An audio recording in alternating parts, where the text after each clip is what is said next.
You are listening to the Visualising War and Peace podcast. With the help of a wide range of guests, we examine how war and peace are experienced in different periods and places, and we discuss the world-building impact which representations of conflict and its aftermath can have on us as individuals and societies. Hello, my name is Alice König, and I direct the Visualising War and Peace project at the University of St Andrews. My guest today is Dr Beryl Pong, an expert on 20th century and contemporary war, and a UKRI Future Leaders Fellow at the University of Cambridge's Centre for the Future of Intelligence. An affiliated lecturer in the Faculty of English, Beryl's research is very interdisciplinary, combining literary and historical studies with visual politics and also an interest in emerging technologies. Her first book, called British Literature and Culture in the Second World War Time, For the Duration, which was published in 2020 by Oxford University Press, brings together a wealth of research that she's done on wartime literature, film and art, and it looks specifically at how they articulate and navigate temporal anxieties in the context of World War II. Her interest in space and time and in literary, sound and visual cultures is also key to her current research on drone warfare. In 2024, she co-edited a book on drone aesthetics, war, culture, ecology, and she leads the Centre for Drones and Culture at the University of Cambridge, which explores how drones are impacting the way we see and relate to our world. So her work offers some really fascinating insights both into how we visualise war and also how war shapes the way we visualise our wider world. So I'm really looking forward to chatting with her today. Beryl, thank you so much for making time to talk to me, and welcome to the Visualising War and Peace podcast. Thanks so much for having me.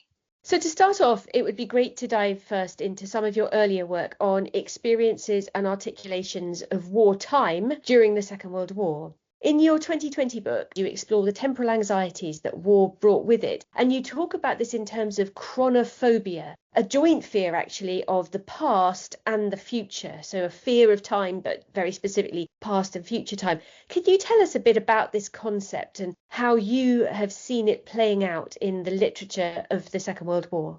Sure, thank you. So that book, British Literature and Culture in Second World War Time, was motivated at the time by what I saw to be a relative lack of scholarship on temporalities in the Second World War. It seemed to me that we have ready coordinates for First World War time, or time in the First World War, as the war to end all wars, the impression that it's the first modern, fully mechanized war whose trenches revolutionized what war fronts look like. It began with, in part, an assassination, ended with a peace conference, and it's characterized by the sentiment of never again. Then we have ready coordinates for Cold War time, where the temporality of the Cold War is seemingly the opposite, right? As the war that cannot be realized as hot, so to speak, a war that didn't have clear spatial temporal boundaries, which began and ended without formal declarations or signing of treaties, a war shadowed by the specter of mutually assured destruction kind of prospect, so that states and peoples did not want it to take on its fullest shape and form. So I was really interested in those interwar years and the years of the Second World War as an experience where never again had happened again and would happen again on a different scale with occupations and with the Holocaust.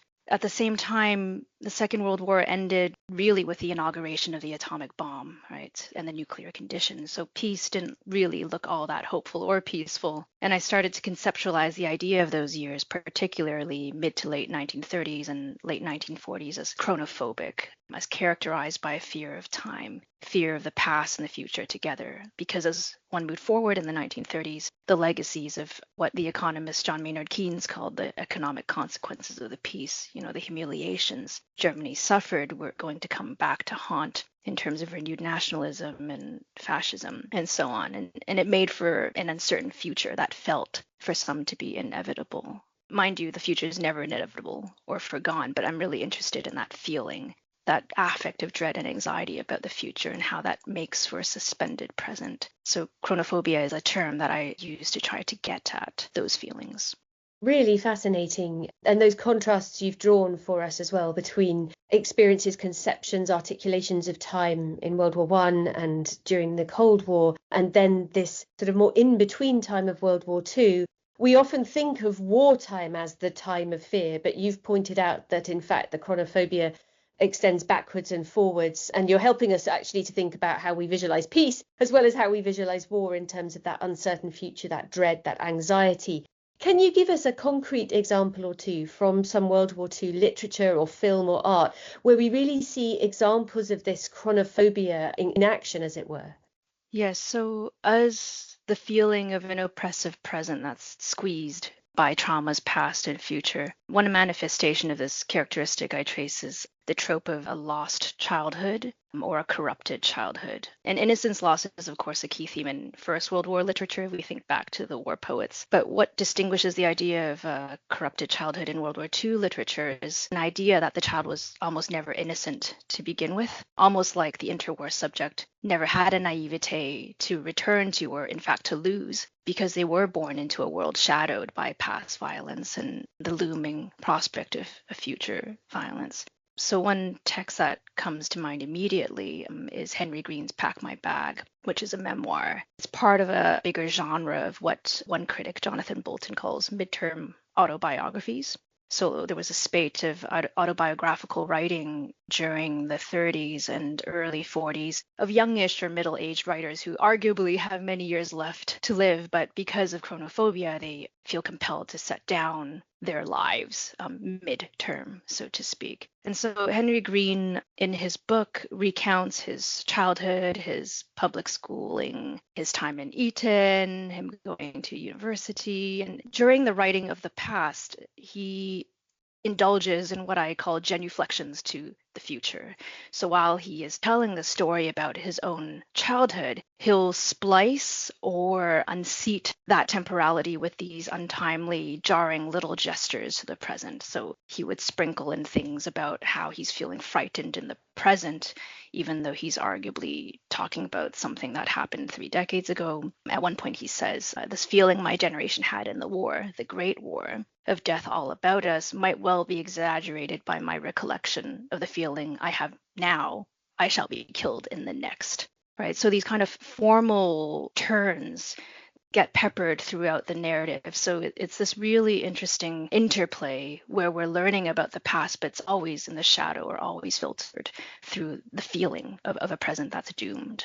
And in fact, the publisher, John Laban, told him to tone it down a little bit, the psychology of the present, because it was interfering with what the autobiography was supposed to be doing. He said it was a bit silly because given no one had died yet, right? Green was writing this in 1938, 1939, and Green refused to tone down the psychology of that time. Really fascinating, and just interesting as well to think about time in terms of phases of childhood and adulthood and maturity, youth going towards old age as being plotted alongside wartime too.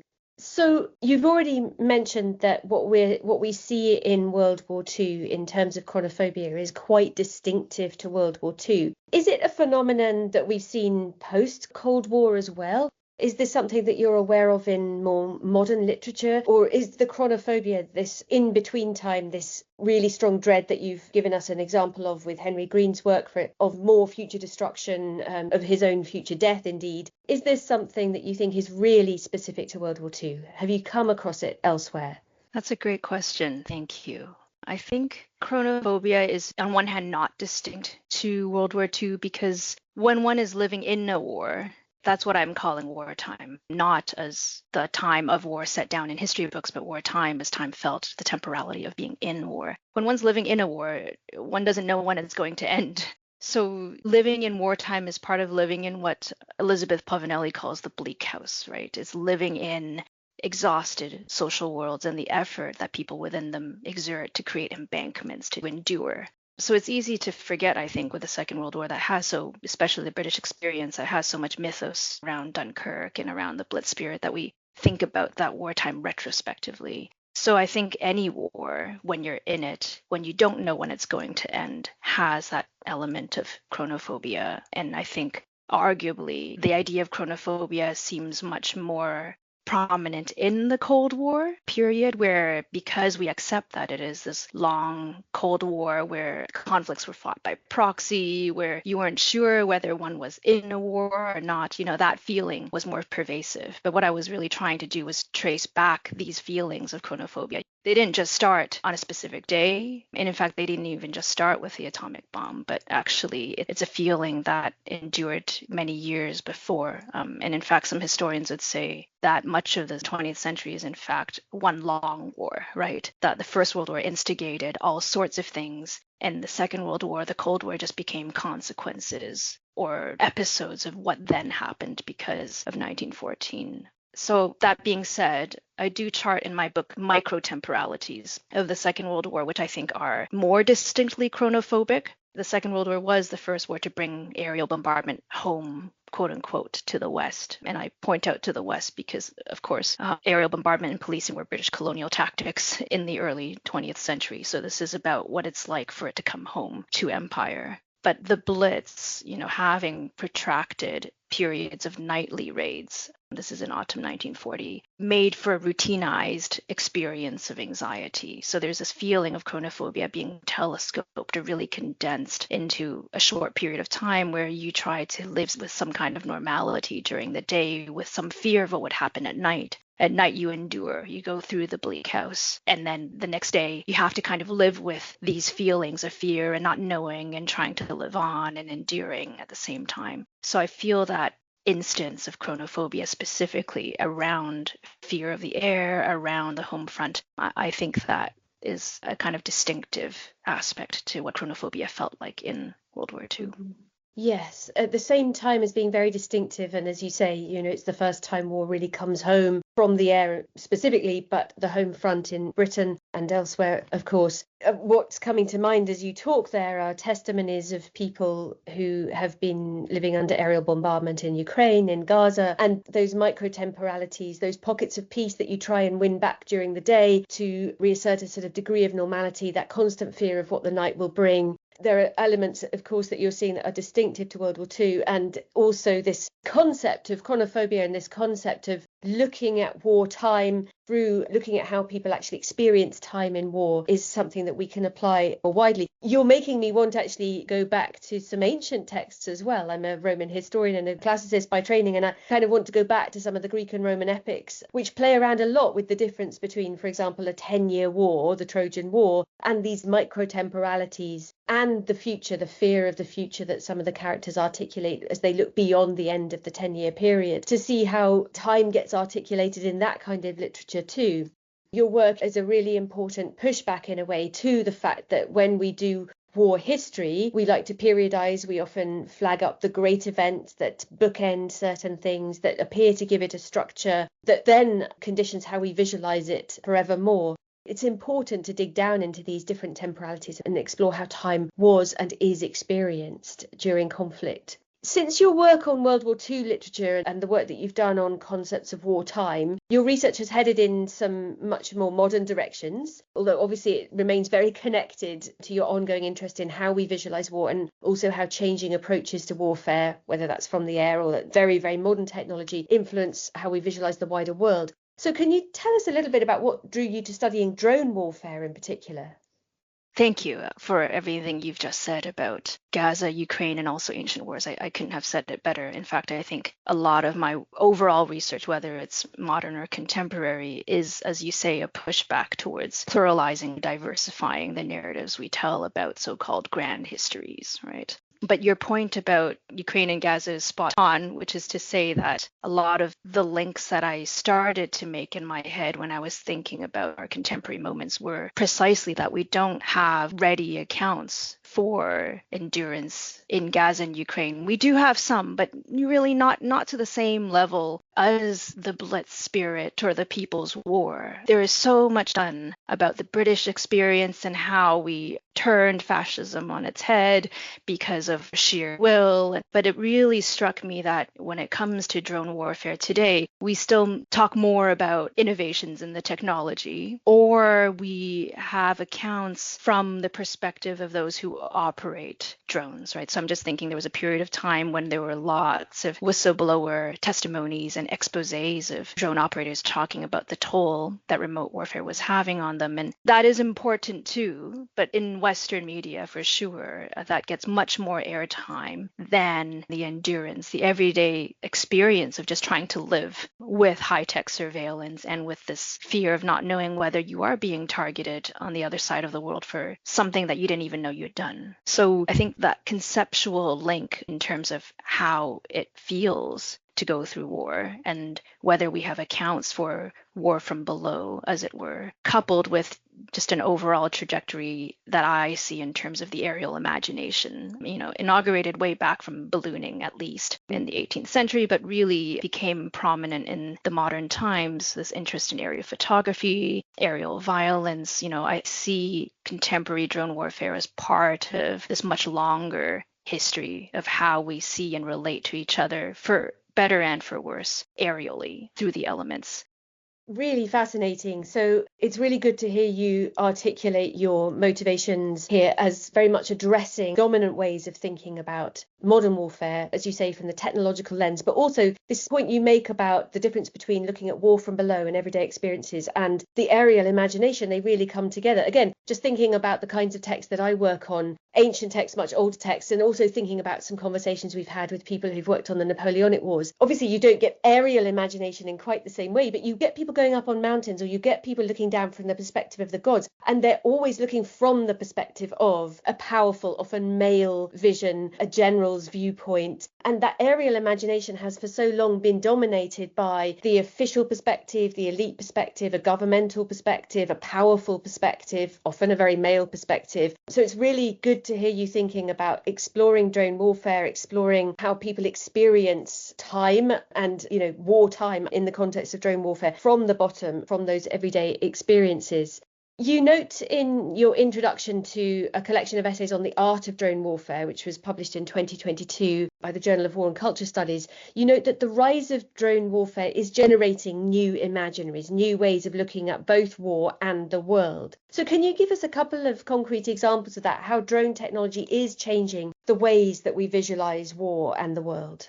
You've really got me thinking here, because your discussion about the male dominant gaze and what James Scott calls looking like a state, that is not new. And so one of the things I am wary about is saying, drones are unprecedented. It's a common narrative to say that technology is unprecedented. It's doing things that have never been done before, when actually it does perpetuate certain biases or certain practices that have long been around, even if we didn't think of them in those terms. So I think drone warfare does instigate the top-down view or the aerial view in a very particular way. Scholars who work on the aesthetics of drone warfare, kind of what it might look like and feel like, often point out that it's a very unnatural way of looking. On one hand, drone views are often oblique, so you do get a diagonal view, but a lot of drone images, drone visuality is in fact top down. It's a very defamiliarizing, abstractive way of looking at the ground. Some call it like looking through a soda straw.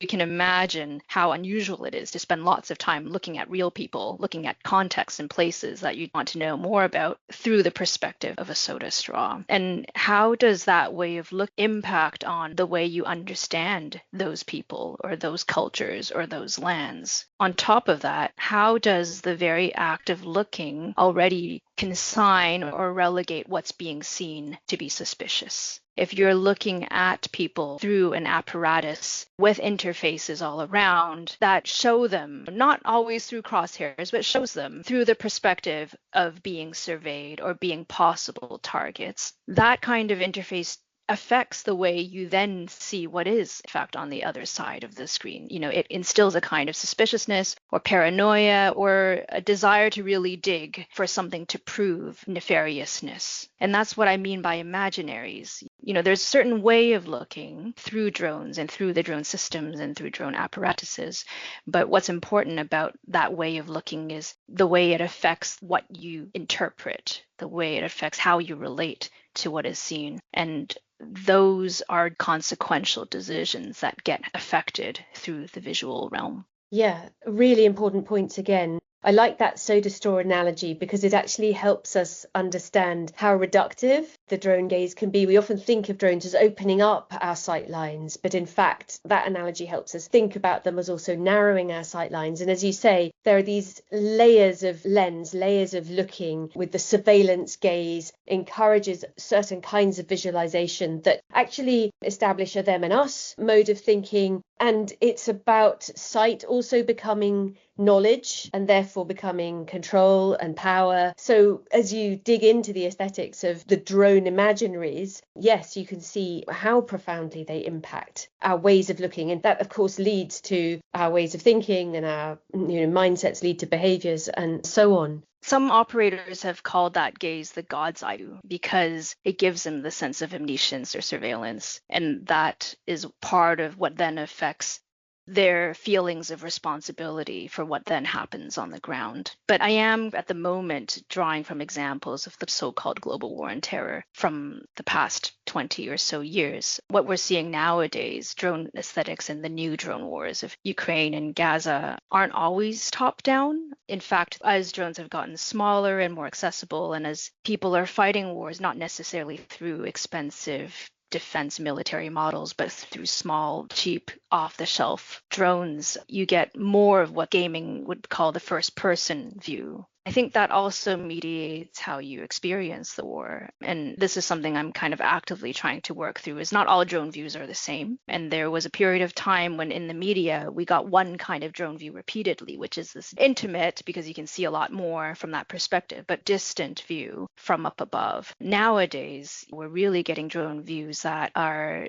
immersive, that try to put you into the seat or, on top of a drone. And these are the videos we get in Ukraine and that get disseminated on TikTok and on other social media platforms that kind of invite you to feel like you're part of this machinery. I think it's problematic in its own way too. The aesthetics of kind of linking or creating an identification between a distant viewer and technological object that is inherently violent, packaged to music and going on loop on various platforms. I think that's also doing very dangerous things.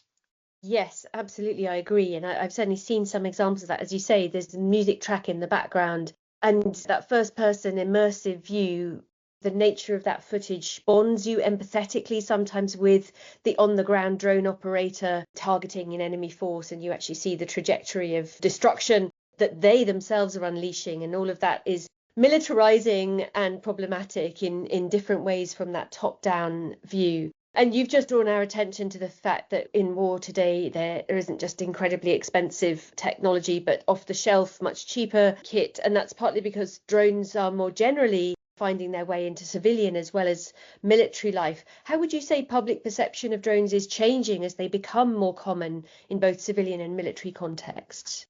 That is the big question that people working on drones are thinking about.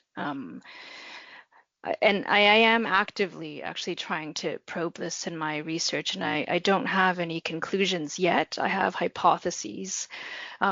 So many feel that as drones become more naturalized and domesticated, so to speak, as they become more familiar in civilian contexts, that it might lower the threshold or bar for us thinking why they might ought to be used elsewhere.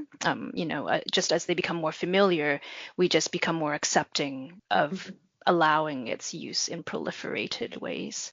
On the other hand, when I do ask members of the public, because I do some ethnographic work around public perceptions of drones, one question I ask to probe this relationship between the martial and the civil, and whether there is some kind of dynamic or collusion happening there. Are people bothered by the fact, for example, in the war between Russia and Ukraine, that DJI drones, which are commercial, they're prosumer consumer drones for hobbyist photography. That's kind of the weapon or the surveillance device of choice. Actually, in that conflict, it's not the Bayraktar or anything that's produced by the military, but many on the ground there prefer to use DJIs, the kind that you can buy off of a high street, the kind that you, and I mean the everyday kind of British civilian, might take with them on holiday when they're going to the Canary Islands and want to get some sublime views of the landscape. Are people bothered by the fact that this technology that you use in this way is also being kitted out with tear gas and kind of, all kinds of improvised payloads in an active war? And when I ask this question, a lot of people actually haven't made that connection before. They often think of drone use domestically or in civilian realms as, in fact, entirely separate to drone use in a conflict zone, right? And I'm still trying to understand the implications of that. The implication could be that actually some might say technologies can be neutral. It's all about your motivations and what you do with it. Or the flip side could be actually we need much more education and literacy around what this technology is. How can something that does something here do something over there? And you have completely different values or assumptions about whether it's appropriate to use them in these two contexts, right? So this is something I'm still grappling with. It's the puzzle that I'm trying to understand. Yes, it's a relationship that's all the more blurred because some of the fundraising around Ukraine's response to Russia has involved people, including children, being sponsored in order to buy a drone for the Ukrainian army, in that they can order one. And it may be that they don't actually literally order it and send it across, but it's that there is a real blurring of our ability to buy a drone, as you say, for leisure, and the ability to supply exactly the same equipment if we so choose. Yes, absolutely. Yeah, they've been calling for dronations, right? And the Yeah, idea of drone nationalism, really, in Ukraine is this idea that everyone can take part, right? Children can take part. And you don't even have to buy the whole drone. In fact, you can just buy a part or help assemble something to contribute to the war effort. So I think absolutely that blurring, in fact, it's almost encouraged in the Ukraine Russia context, and what consequences, what results from that kind of active mode of blurring for the way we understand war technologies and how wars are fought and who's a part of them. I don't know.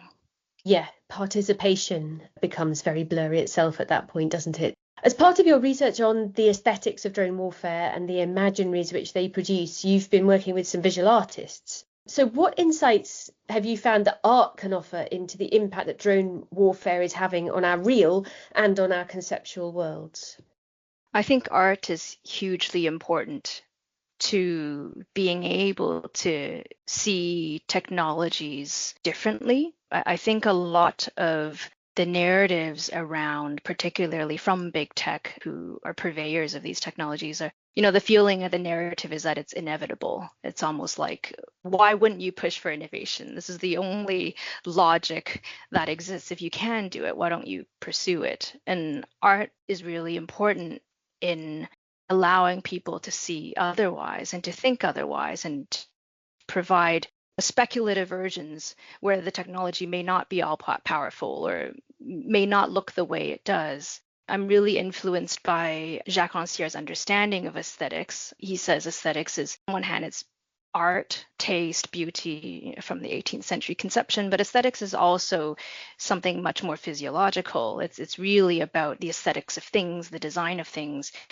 and how you perceive them mediates your world, right? How you connect with things, the aesthetics of things, affects how you understand and interpret the environment beyond us. And so using art as a form of aesthetics in the Rancière sense, as a way of being reflexive about how the world is shown to us, is really much needed in this climate. One artist that I respect very much is Mavish Chishti, who's an American Pakistani artist. And back in the early to mid 2010s, in the height of the global war on terror, when not much was known about drones at that time. Now you can see them everywhere, but at that time it was drones were still couched in secrecy. She made a series of artworks that she just called drone art, characterized by silhouettes of drones.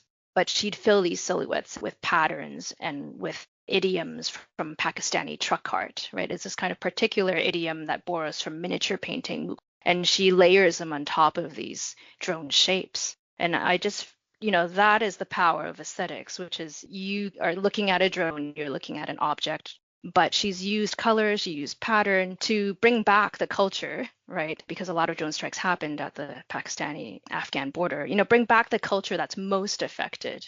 So on one hand, it's aesthetic, it's oddly beautiful in a very disturbing way, but at the same time, she is making a point about the peoples that are affected by these silhouettes and these shapes that they can't see, but they can hear their whirring, they can hear their buzz. And the everyday life, the everyday culture that is impacted, that, the fabric that's being interrupted by these machines, right? And all you need is just one image just like that in order for you to think a little bit differently, about who drones are affecting, to think about drones beyond just the fact that, they're a reaper or they're a predator. Yeah, that's a really important point. And your phrase, how the world is shown to us, just underlines something that we don't notice in the everyday, that we don't notice that in fact our sight is constantly being controlled and being shaped and informed by powerful entities, whether those are people selling us things, that those are political lines of sight that are fed to us, that we're socialized into,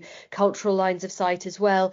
And then this power of art to disrupt that, to show us a slightly different perspective, a different color spectrum on it all, that gets us looking differently. And as you were talking, I'm reminded also of the artwork by Catherine Brimblecombe Fox, who has been on the podcast in the past. And she talks about the power of art to offer us she calls it imaginational metavalence. And this ability to go up in the imagination somewhere we can't physically, literally go, and do a form of surveillance that is actually commentary on the surveillance technologies that are up there looking at us all the time, but a critical kind of looking at them, looking at us, and those new perspectives. This might be a good moment actually to bring in a project you've been working on with the Imperial War Museums. You've been running a number of outreach projects with them, but including an immersive film installation called Beware Blue Skies. Can you tell us about that? Beware Blue Skies is an immersive film that ran alongside the Imperial War Museum's exhibition season on War and the Mind. So War and the Mind was really about not just trauma or not just mental narratives of war, but how one experiences war, how one justifies war, how war is lived psychologically, emotionally. And Beware Blue Skies was part of the story that they wanted to tell about war, as not just, as we've said earlier, not just dates in a yearbook, but as a kind of feeling and as an experience. So Beware Blue Skies drew its research from interviews that colleagues and scholars in politics and international relations have conducted with refugees and witnesses of drone violence. And the immersive film is built through Unreal Engine, which is a gaming engine often used for building complex environments, to kind of get at how it feels for drone warfare to be mediated, right? How it feels to live in a war where technologies do change the way you perceive, know, and understand the world. And this isn't just the part of the victims, but also the way we witness war nowadays is mediated through complex visual technologies and data visualizations and all of that. So this film installation was not meant to be, and is not by any means, a documentary about drone warfare's beginnings, what models of drones are used. It wasn't like that at all. In fact, there's no dialogue. It's a very short 3-minute film loop that just drops the viewer or the museum visitor in the middle of a space. We built that space inspired by Kabul, just in the middle, and just to kind of see and feel and experience what it might be like to endure a little bit of drone warfare. And the Beware Blue Skies, I think, comes from the understanding that you only have if you have been fearing a drone in the sky, that in fact blue skies don't always spell happy days, happy sunny leisure time, but drones operate much more easily in blue skies. Is that right? And cloudy days are in fact times where you might be less fearful of a drone above. Yes, the title is a reference to a quote, a testimony given by Zubair, who was 13 years old at the time, where he had lost his grandmother to a drone strike. She had been picking okra, in the fields around her house when she became, quote unquote, collateral damage, right, of the war. And him and his family gave a testimony to Congress in Washington in the United States shortly after, and that was the thing that he said is I no longer like blue skies. In fact, I fear blue skies because maybe the drones might not fly if the skies are gray. And it was a very powerful quote that allowed policymakers to get an understanding of war as lived, right? What does it mean for us to deprive the feeling of safety, of play, of feeling at home within your own environment? Do we have a vocabulary for that kind of harm? My answer is always not yet. We don't have a vocabulary for that kind of harm.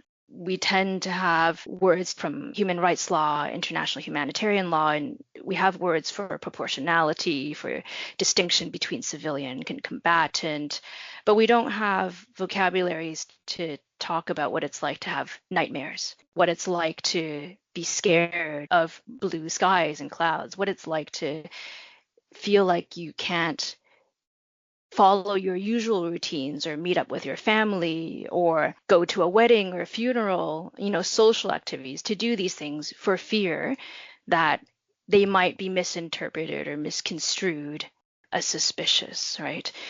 Those are real harms, those are real injuries and real effects, and especially for children and for young people like Zubair, they're lasting, right? And I think that's what Beware Blue Skies was trying to get at, which is, do we think enough about these harms and about these injuries? And too many people's real lived experience is that drones do not distinguish between civilian and military targets, and that therefore that technology is not actually sophisticated as for all the rhetoric about it, for all the vocabulary of precision strikes, the sort of the surgical terminology that sometimes is attached to drone warfare. All sorts of civilians have the opposite experience. And then we come back, I suppose, to the blurring of the civilian and the military in a temporal way, which is that once those skies are no longer full of military drones, they may be full of drones dropping off your Amazon order or a tourist drone, but the impact on the person who's lived through that wartime will still be acute, will still bring back that sense of very imperfect surveillance and threat. Yes. Yeah. No, absolutely. I think, you're right. For all the talk about its surgical precision, or, the kind of straw man argument is always, oh, a drone strike is better than carpet bombing, as if these are the only options available in political violence. But, one just needs to think about the sound of a drone, right? Sound is diffuse. Is in the buzz, the whirring, the constant way that it infiltrates your lived spaces. That's a real harm. Many people who've lived through or live with drones talk about that sound, that they can't sleep, that it causes stomach aches, that, real instances of anxiety. And it's not like that diffuse element of what drone warfare is doesn't affect civilians, only affects combatants, right? And it's the same issue when you merge surveillance with targeting, which is what drone warfare is. Drone warfare oftentimes, there are strikes where you have a known target and you're just rooting them out. But you also have operations where you're trying to find instances of suspicious activity. You're trying to find behavioral patterns that might point to a suspect being possibly a terrorist. And when you're positioned on that line of speculation of always needing to prove your innocence, again, that is a harm that more than blurs, but that really dissolves what it means to be a civilian. Everyone is considered a combatant in a way, and is affected and is injured as a combatant in a way, until you can prove otherwise. And even then, the integration of drone warfare as a kind of atmospheric weapon, there is no way to restrict the injuries and the harms, really. The media just shows drone strikes, but that is, just the strike itself. That's just the tip of the iceberg of what drone violence is. Yeah. And the irony of a technology that is all about sight, having such imperfect sight and such an inability to distinguish is very real indeed. I mentioned earlier you direct the Centre for Drones and Culture at the University of Cambridge, and you've given us a flavour of some of the kind of work that you are doing within that. What are the long-term goals of this centre? Why was it set up, and what's it trying to do in terms of public understanding, a public understanding of drones and drone warfare, but also of the sort of wider context that we've been talking about? Because drone developments are happening so fast, I feel that the center also changes its remit and its goals in real time, which is, it's one of the privileges of having a Future Leaders Fellowship, is they give you the time and the space and the resources to be responsive to the research question. But the center was set up to look at drone ethics and drone aesthetics, the relationship between ethics and aesthetics in drone use in war, in art, in humanitarianism, and in the study of the environment, often in terms of conservation. Again, these are realms that we use different kinds of drones for different things with very different narratives about why they're good or bad uses of drones, right? Many projects will just take one element of drone use in each sector, and that's more than enough to keep them busy for a decade. But I've proposed, that this is a center that tries to engage in dialogue, that tries to break open the silos, and to really think about, is there a version of drone ethics that we can get to that acknowledges both the fact that drones are being used for terror and for surveillance, but actually they can also, quote unquote, save migrants, right? Drones have been used to offer some kind of situational awareness over dangerous waters where refugees are crossing, for instance, and have been touted for saving lives in that realm. At the same time, drones are increasingly enabling new kinds of art. If you just look at a lot of the aerial shots from Hollywood films these days, it's kind of a new version of a helicopter. You can do all kinds of new, interesting aesthetic things to it that allow you to tell new stories, right? Especially for environmental documentaries, drones have been really influential at conveying the scale of climate change and inaugurating different ways of us to see our planet and our landscape and, the deep time with which we are embedded. I think, is there a way to wade through these questions and to sit with the tensions that do necessarily come out between drone use in these multiple sectors? That's really the gambit of the Center for Drones and Culture.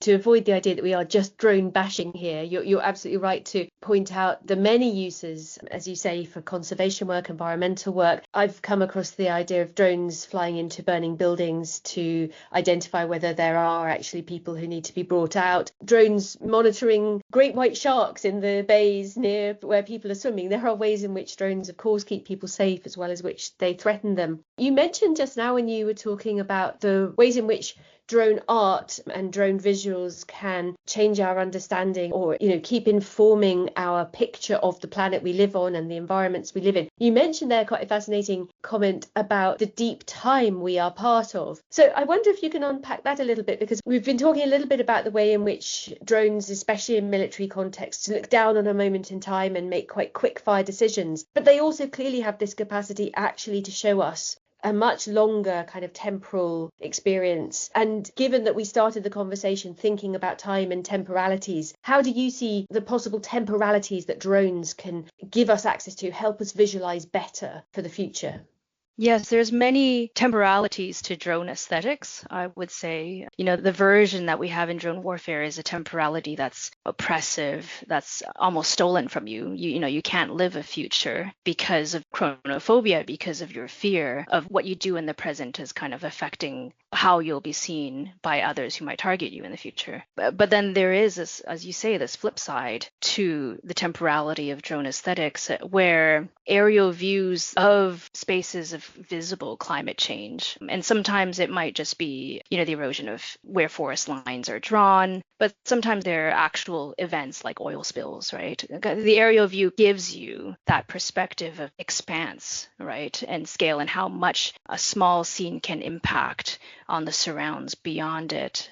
To go back to pluralizing the aerial view, there are also really innovative uses of FPV or smaller first-person drone views to convey something about climate time or environmental time. I'm thinking in particular of documentaries by Jennifer Peetham. She has a recent film called River, where she in fact sourced an FPV, a drone pilot to fly a drone down a river. And it's this kind of incredibly breathtaking sequence where, because the drone perspective then becomes the camera's perspective, you are flying and rushing along with this water for an uninterrupted single take shot lasting, maybe about a minute and a half or something like that. And on one hand, the time, it feels fast. It's a rush. You're going with the water. It feels very immediate. On the other hand, it is this feeling of time immemorial. Waters have always rushed like this. And this rejigging of scale, you're just along for the ride. The waters are so vast. So much of the earth is made out of water. And you are just this little perspective, this little drone just being carried along the currents of time. It's this really interesting moment in the film where I think you get both temporalities. You get the sense of where are we situated now in our present? How does that mesh with longer timescales of planetary time, who doesn't understand anything about human time?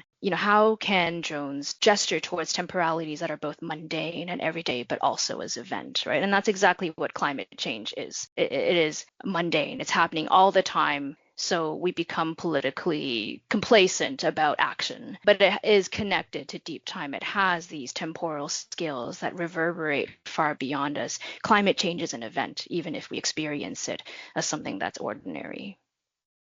Really interesting. And I guess that brings me to a final question, if I may, which I suppose circles a little bit back to chronophobia and to the comments you made earlier about chronophobia affecting the future, not just the past and the present. A sense of dread, a sense of anxiety. Of course, there are lots of people experiencing climate anxiety as well as dread about the economic situation they may be in, dread about the conflict they're living through or the future threat of conflict. Drones obviously have a huge role to play, given how much they impact our everyday, our political, our social imaginaries and our military imaginaries in shaping this chronophobia, in inflecting this chronophobia, either in ramping it up, in showing us more threat, more things to worry about, or in actually helping us look towards solutions, look towards hope, aspirations. Where do you see things going as drone technologies continue to develop, as discourse around drone and public understanding of drone visuals develops? Where do you see the relationship between drones and chronophobia and, in fact, our ability to make peace, to overcome conflict? Where do you see that going? So when I've spoken to some peace organizations off the heels of the Beware Blue Skies installation in the Imperial War Museum, the first thing they'll say is, yes, clearly there are stories about drones being bad and aborting a sense of temporal possibility. And we understand that entirely. On the other hand, this is the peace organizations, drones are also important to peace. And why? Because who else will police or watch over ceasefires or demilitarized zones, right? Once you put someone in there, the stakes are extremely fraught.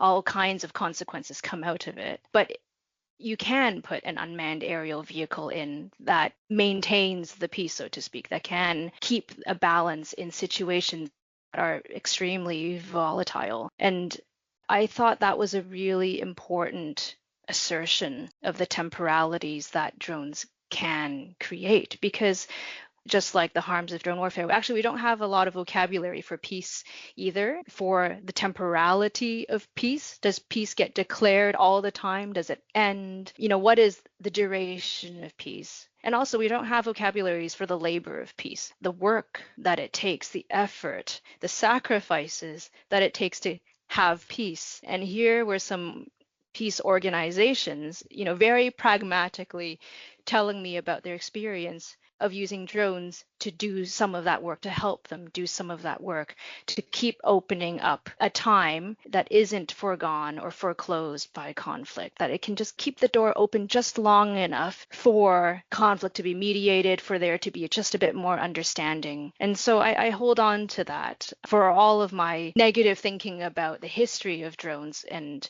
I think we cannot ignore those. One of the things that I work a lot on is the fact that we need to remember these histories related to drone warfare and kind of aerial colonialism. For all of that, we also need to think about what can we do in our present, right?